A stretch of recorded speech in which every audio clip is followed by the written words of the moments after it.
nếu còn mắc phải những điều này, đừng hỏi tại sao đời mình khổ. 1.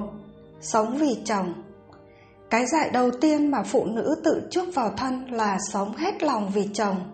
Đa số ai lấy chồng rồi cũng đặt chồng con lên hàng đầu và sẵn sàng bỏ cuộc sống riêng tư của mình sang một bên. Họ có thể hy sinh cả tuổi xuân, ước mơ của mình để lùi về sau làm hậu phương vững chắc cho chồng. Họ có thể chấp nhận một cuộc sống cơm canh đạm bạc để cổ vũ chồng những lúc sa cơ thất thế. Cuộc đời đàn bà sống vì người khác đã là một sai lầm, huống hồ gì là vì tình yêu. Bạn nên nhớ trên đời này chẳng ai đối đãi tốt với bạn thật sự, và có cho đi cũng chưa chắc sẽ nhận lại những điều mình mong muốn. Vì vậy, dù bạn có hy sinh, đánh đổi, thậm chí là toàn tâm toàn ý lo cho một người, cũng chưa chắc sẽ được đền đáp xứng đáng. Thế nên phụ nữ sống vì chồng là muôn đời phụ nữ dạy. Bạn nên nhớ lòng người là thứ dễ đổi thay nhất trên đời. Nếu đặt niềm tin và tình yêu thương quá lớn vào một người, chắc chắn bạn sẽ chuốc lại những đắng cay. 2. Lựa chọn làm người thứ ba. Đời này, việc đáng khinh nhất chẳng phải là việc đàn bà đi cướp chồng thiên hạ, phá vỡ hạnh phúc gia đình người khác hay sao? Mặt dày mà đi cởi áo ăn nằm với người đàn ông đã có vợ muôn đời không thể dung thứ. Kiếp này qua kiếp khác chẳng thể nhận cái kết có hậu. Dẫu xã hội phát triển, suy nghĩ của người đời thoáng hơn trước thì đàn bà cướp chồng người vẫn là một điều vô cùng nhục nhã. Dù có là người xinh đẹp, giỏi giang đến đâu, một khi làm người thứ ba, chen chân vào hạnh phúc của người khác thì đều thấy rõ tương lai mù mịt. Nhưng lạ thay, đời này lại lắm kẻ lại chẳng màng điều đó mà cố sức lao vào vòng nghiệt ngã, bất chấp trở thành kẻ bị cả xã hội nguyền rủa, chửi bới chỉ để thỏa được cảm xúc vị kỷ, thỏa được nhu cầu hưởng thụ của bản thân. Dù đến với đàn ông vì tiền hay vì tình thì cũng chẳng có lý do bào chữa nào có thể chấp nhận được. Bởi dẫu ở địa vị nào thì điều làm nên giá trị của một người đàn bà chính là nhân cách. Và vết nhơ đó không chỉ cho chính đàn bà mà còn cho cả gia đình, cho cha mẹ, người thân. Cha mẹ có người con gái mang danh giật chồng người, thử hỏi có cảm thấy xấu hổ, ê chề. Hơn nữa, người đàn ông dễ dàng sa vào cám dỗ như thế, sẵn sàng phản bội vợ con như thế, có tốt đẹp, có đáng để hy sinh nhân cách, danh dự hay không? 3. Sống vì tiền. Tiền là yếu tố quan trọng quyết định một cuộc sống hạnh phúc. Nhưng nếu quá lệ thuộc vào đồng tiền, chính bạn là người phải trả giá cho những điều đó. Phụ nữ tham tiền, cái giá phải trả là danh dự, là tuổi xuân của mình. Vì vậy, đừng cứ mãi chạy theo đồng tiền mà bán rẻ lương tâm. Đừng sử dụng đồng tiền của người khác mà đánh mất đi giá trị của bản thân. Nhất là tiền của đàn ông, phụ nữ nên tránh càng xa càng tốt.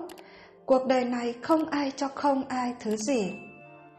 Người ta cho bạn 1, rồi cũng sẽ đến ngày nào đó người ta sẽ đòi lại 10. Thế nên là phận đàn bà, đừng mãi chăm chăm vào túi tiền của đàn ông. Đừng chọn gắn bó với một người chỉ vì vật chất. Tiền có thể cho bạn một cuộc sống sung sướng, nhưng không thể mang lại bình yên cả đời.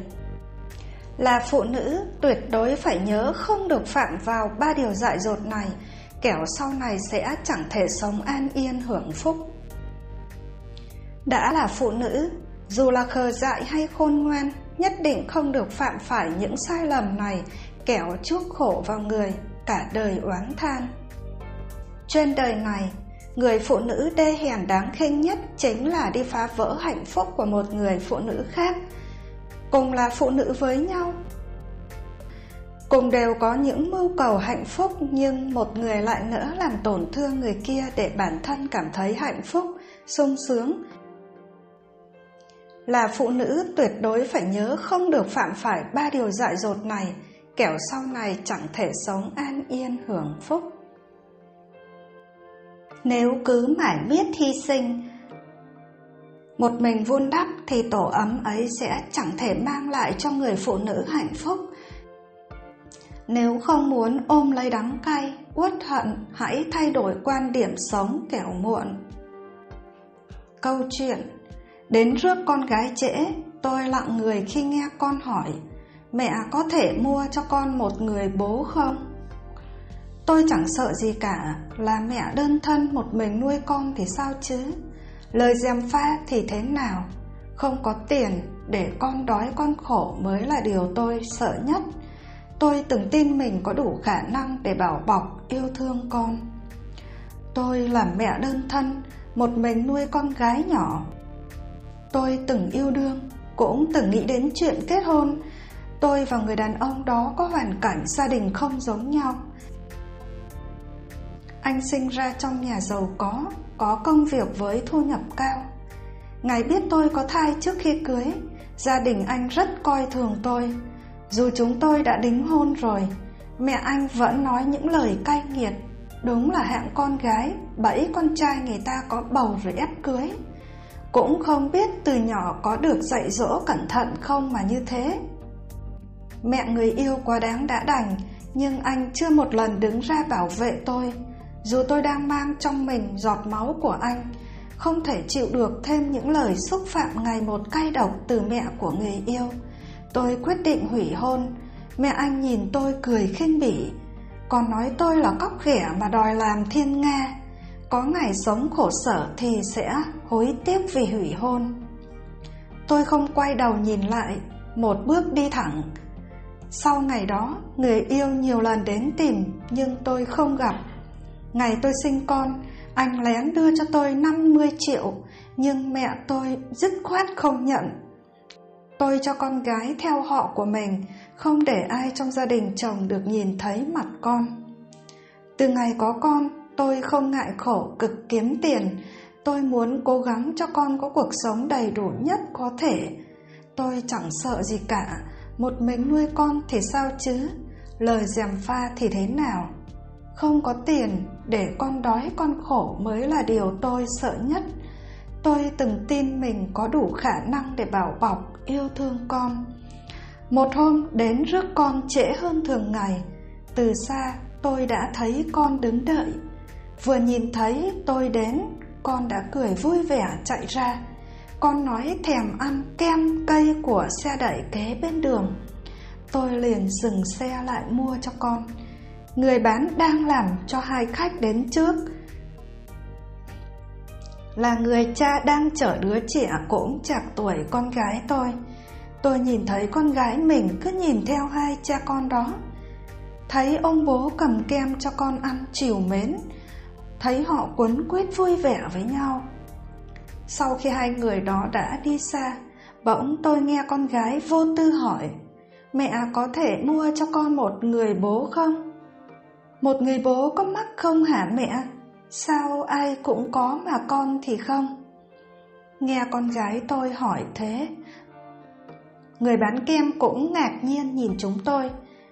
Tôi lặng người thấy trong lòng chua xót, cũng không biết trả lời con như thế nào.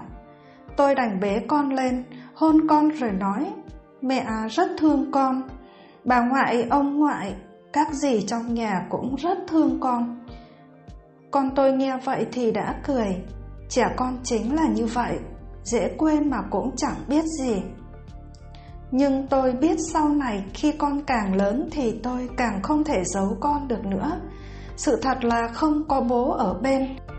Tôi dù có nhiều tiền để cho con nhiều thứ, cũng chẳng thể mua được cho con một người bố bằng xương bằng thịt yêu thương con hết lòng. Dù tôi có từng tự tin nói rằng mình sẽ cố gắng bảo vệ con, thì cũng không tránh được những lúc con chạnh lòng vì không có bố.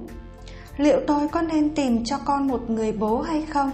Nhưng tôi lại sợ mình không đủ may mắn để tìm được một người yêu thương tôi và con thật lòng.